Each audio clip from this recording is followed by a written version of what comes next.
Write this and submit it right now.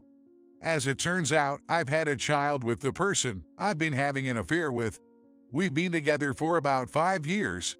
I want to start living with that person from now on. What he handed me was a divorce paper. I couldn't hide my shock, not just about the affair, but also the fact that he got her pregnant. I'll go with Dad too. My beloved son, too, abandoned me and pushed me further into despair. However, years later, an incredible revenge story unfolded. My name is Karen, a homemaker. I've always wanted to work, but I've been frail since I was young and couldn't hold a job. I don't have a specific illness, but my immune system is weaker than others. So I get sick easily, and even a slight cold can turn serious. But it's thanks to my condition that I met Mike. Wanting to change my frailty, I started taking walks actively. That day, I felt like I could go farther than usual, but I ended up collapsing midway. While resting on a nearby bench, a man approached me. That was Mike. Are you okay? Would you like me to buy you something from that vending machine over there?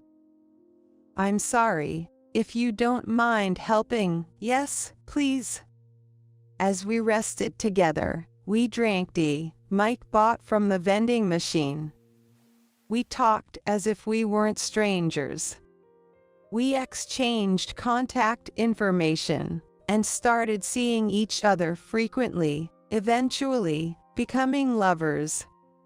Throughout our relationship, he always cared for my health, so I felt secure.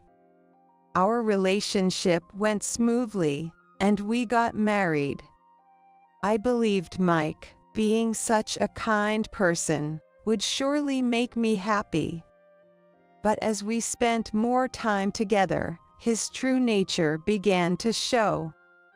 Whenever something happened, he started making sarcastic comments about my frail health. I wanted to do well in cooking and household chores, since I wasn't working.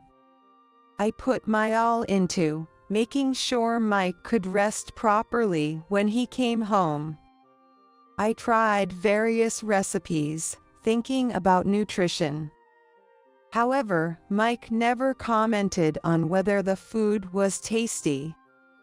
Hey, how about today's stew? I really tried my best.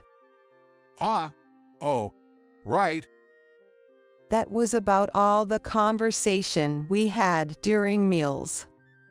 Moreover, he would gulp down his food without properly chewing. I wished he would savor it more, but I thought maybe he was just hungry, so I didn't say anything. After finishing his stew, Mike looked at my plate. There's still some stew left. Do you want me to get you some more? No, I'll take that. For some reason, Mike took my portion of the stew. I was stunned, and he looked displeased. What's the matter? Got a problem? I'll eat the leftovers tomorrow. Wouldn't it be better to get some more now? Why take mine? Don't talk like I'm stealing. You don't move around much, so you don't need that much, right? I work, so I should be the priority. If you're hungry, just eat some snacks around. That should be enough for you. Hearing this, I was deeply hurt. Indeed, I don't work, and I'm not as active as Mike. But still, as a human, I need to eat to live. I was full of retort, but understood where he was coming from. As this happened repeatedly, I started to feel maybe it was natural for me to be criticized, since I couldn't do anything. Negative thoughts grew in me. Somewhere in my heart, I hoped Mike would understand me, acknowledging my limitations, but still willing to try our best together. I thought he was someone who would speak kindly to me. It's because I had such expectations that the feeling of betrayal grew, along with my sadness. Despite such a life, there was also something very happy that happened. About 2 years into our marriage, we were blessed with a child. Not wanting to burden Mike, I decided to temporarily return to my parents' house. Normally, he acts that way, but I thought maybe he'd worry about me being pregnant. However, Mike never once came to visit me at my parents' house. It was my first experience, and being frail made me feel very insecure. I even called him once. What? Is something wrong? No, it's not like something happened. I just wanted to hear your voice. Even though I'm at my parents' house, I get anxious being alone. Hearing this, Mike got quite annoyed. Don't call me for such things. I'm busy, you know. Of course, I understand that, but we're married. I want to be spoiled a bit. I hope you can allow me that much. I have a position to maintain, unlike you. I'm leading an important project right now. Everything falls apart without me. So, from now on, unless it's an emergency, don't contact me. With that, he hung up. My mother, who had overheard the conversation, said, "Was that Mike? That's no way to talk. Prioritizing work over your wife, who's gone back to her parents' house because she's pregnant. Karen, are you sure it's okay to be with this man?" in a somewhat angry tone. "I'm sorry, Mom, but Mike is really a kind person. I've told you about how we met, right? He's as important to me as someone who saved my life." A lifesaver, don't exaggerate. "I know you're worried about me, thank you, but I'm really okay." If you say so, I won't say anything more. This was the right decision. I believed in Mike and decided to marry him. I had to convince myself that this decision was not wrong, or else I felt like I would cry from feeling so cornered. Mike didn't come to see how I was doing during the pregnancy, but after giving birth, he started to help out. Maybe he finds his own child cute. I felt a little relieved. With Mike's help, our son, Chris, grew up healthy and strong. I think we were doing well after that. Mike continued to boast about his work, but I thought it was okay as long as I endured it. Time flew by, and Chris became a college student. He's now studying in medical school. Mike's work became busier, and he started going to the office even on weekends. He must be working hard because I can't work. I was genuinely happy about his efforts. I'll do what I can to make sure he has a delicious meal when he comes back tired. With that thought, I was even more motivated when one day, Mike called me to the living room, saying he had something to discuss. I want you to write this, right now. What he handed me was a divorce paper. Not understanding what was happening, I was shocked. "What do you mean? You want to divorce me?" Yes, actually, I've got a child with someone else. I want to live with that person from now on. "Does that mean you were cheating?" Exactly. You're easy to understand, which helps. You're carefree and rarely go out, so I wasn't worried about getting caught. It was convenient to go out as much as I wanted. I was once seen with my affair partner by a junior at work, but I managed to deceive him by saying she was my wife. I guess we've been together for about 5 years. Hearing about the long period of 5 years made my head spin. Was everything I did for Mike all for nothing? Come to think of it, I've never met anyone from Mike's work. He strongly told me not to go out because he was worried about my health getting worse. I was happy, thinking he spoke kindly, but it was all for cheating, and on top of that, having a child with someone else. Then, write it quickly. I was so shocked, I couldn't say anything and just stared at the divorce paper in front of me.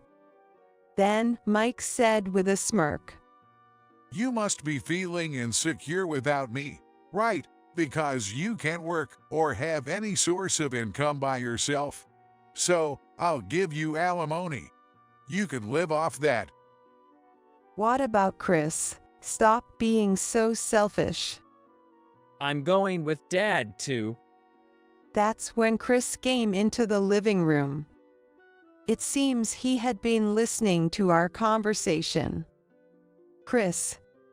I was stunned and could do nothing but stand there in shock at Chris's words. Mike coldly said to me, I see. Well, that makes sense. It must be unsettling to stick with a mother who can even earn for herself. That settles it. Let's get the divorce over with quickly. This was the final blow. Despite everything, I still loved Mike. I couldn't forgive the affair, but in a way, it's understandable that he found someone else. It's my fault for being incapable. Yet, the reason I wanted to hold on to Mike was because of Chris. Being abandoned by Chris, as well, plunged me into the depths of despair. But as Mike said, I had no financial power at all. Thinking about Chris, needing money to experience various things and grow up, made me feel both frustrated and sad, but I had no choice but to comply. Thus, I decided to divorce Mike. Having confidently told my mother that Mike is kind, I couldn't easily return to my parents' house. They told me to come back home many times, but I refused. I think I was just putting on airs. After the divorce was finalized, I received alimony for the affair from Mike. Mike said they would start a new life somewhere else with his affair partner and Chris, and I was left alone in this house. The room that once held the three of us now felt too spacious. Looking around the room, that seemed almost too quiet, I felt as if I was looking at my own empty heart. But now, I have to be strong on my own. After being abandoned by Chris, there were times I felt reckless, but somehow I managed to get by for 6 years. Perhaps due to overexertion, I fell ill and collapsed. I was taken to the hospital for treatment. Lying there with an 4 drip, I wondered, is this the end for me? Can I really keep living by myself? I have nothing left. These anxious thoughts filled my mind. As I laid in the hospital bed, about to cry, the doctor came in. And to my surprise, the doctor was Chris.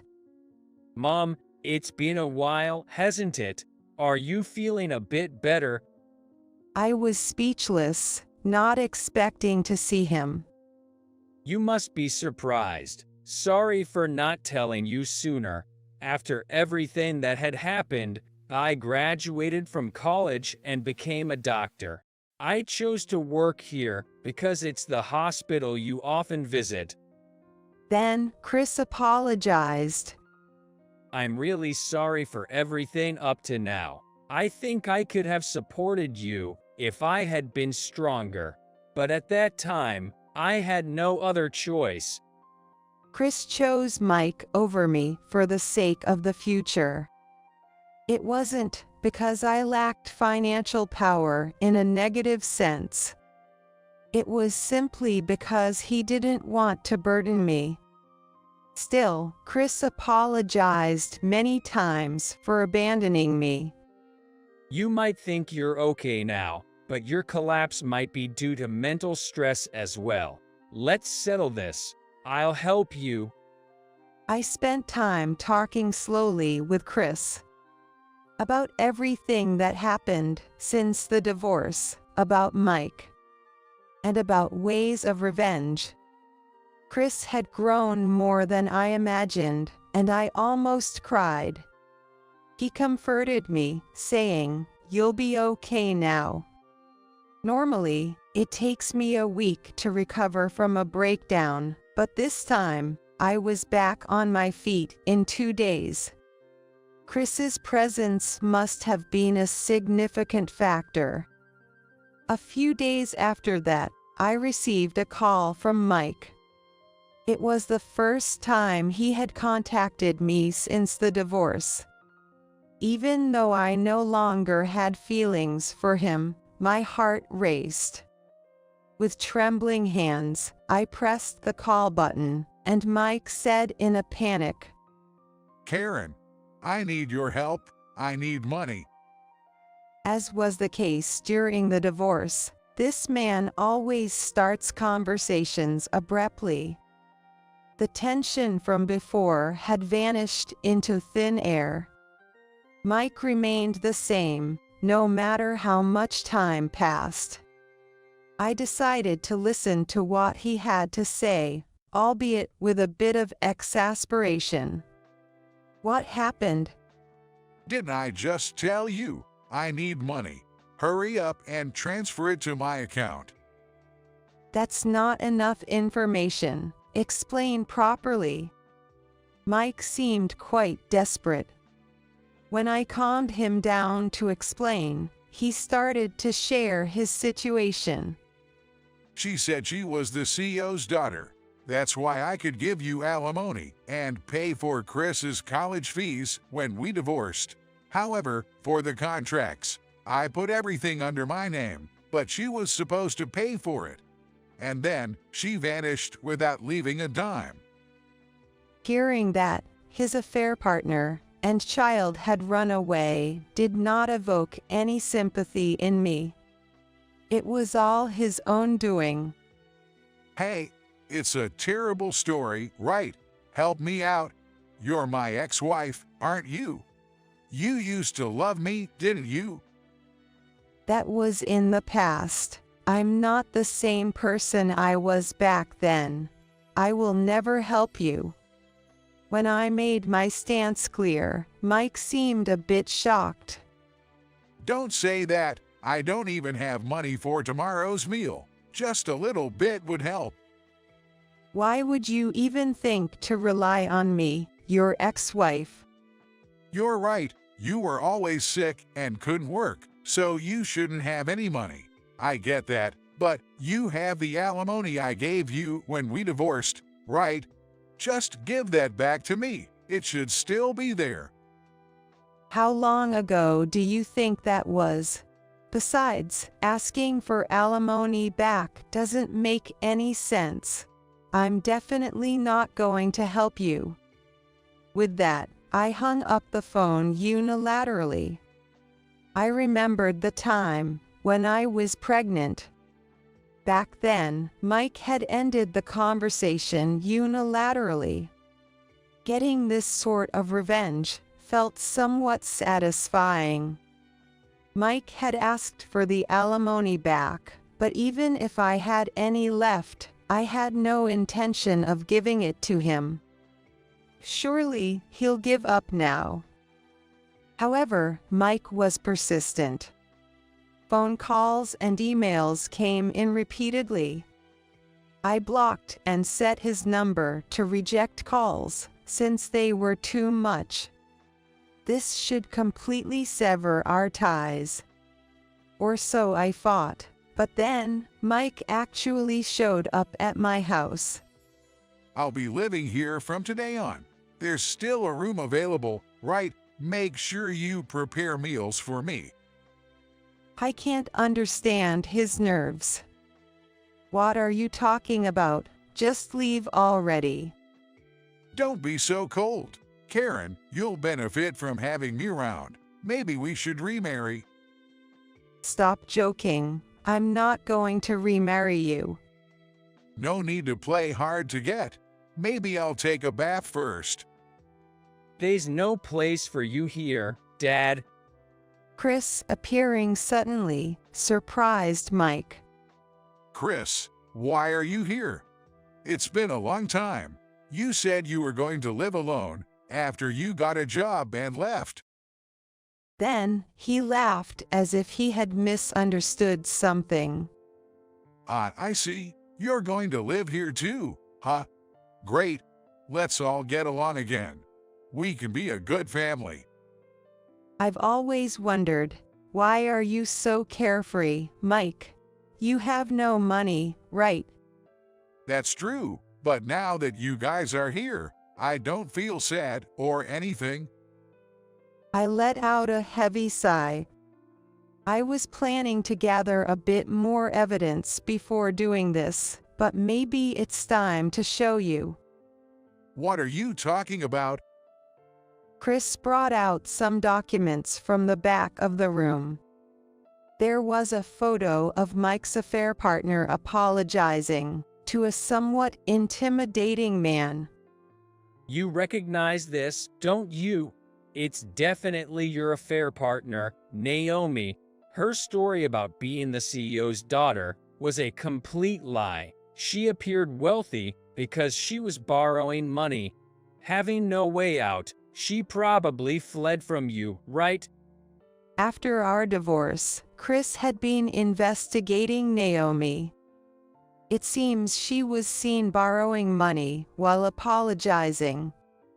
Naomi was known for her extravagant spending, which led her debts to spiral out of control. That's when she met Mike. Despite the money being borrowed, she lied about being a wealthy CEO's daughter. Didn't you ever question why, even after divorcing, she didn't marry you? Well, marriage doesn't define a family, right? We had a child together, after all. That's why you're seen as an easy mark. You really should face reality. Chris then presented another document. It was the result of a DNA test for the child supposedly between Mike and Naomi. No way. Why? Mike crumbled to his knees. As he read that, the child was not his. Naomi had also cheated with another man. Maybe Naomi was actually married to that man. Dad, you were just seen as a cash cow to be deceived.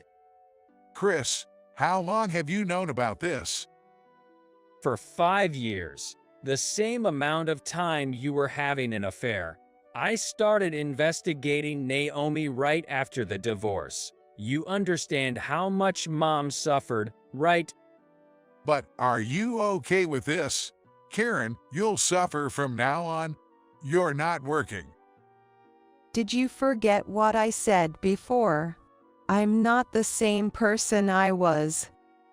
I showed him to the room that used to be his.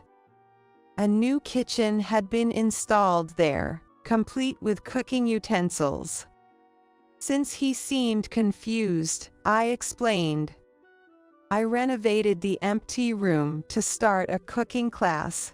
This way, I could manage my own schedule, and being at home, I feel secure. The various dishes I made thinking of you have led to today. Thank you. Yes, I had embarked on a new path as a culinary instructor. My easy-to-prepare, nutritious, and visually appealing dishes were very popular among housewives. Posting recipes on social media might have been a good move. A cookbook publication is even in the works. So, I don't need you anymore. I have enough money, so please don't involve yourself with us in the future. After hearing my story, Mike just hung his head low. I was worried he might try to contact us again, but we never had to speak to him after that. He became too busy dealing with the repercussions of his actions.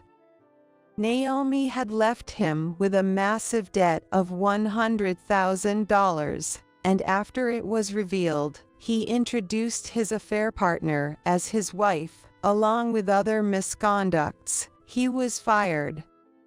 Now jobless, he had to start over, but the world isn't so forgiving to hire someone who's been fired for such reasons. Whatever job he found after, I don't know, but I heard he was worn out, both mentally and physically.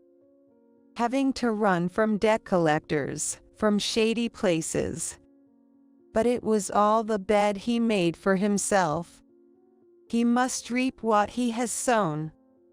As for Chris, he continues to live on his own, but visits occasionally. I was worried, since he said he became a doctor for my sake. Was there something else he wanted to do?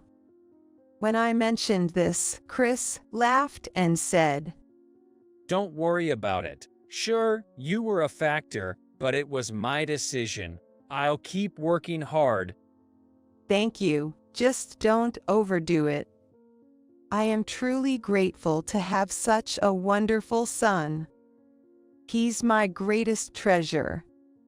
As for me, I'm continuing my cooking classes without any health issues, enjoying my hobby.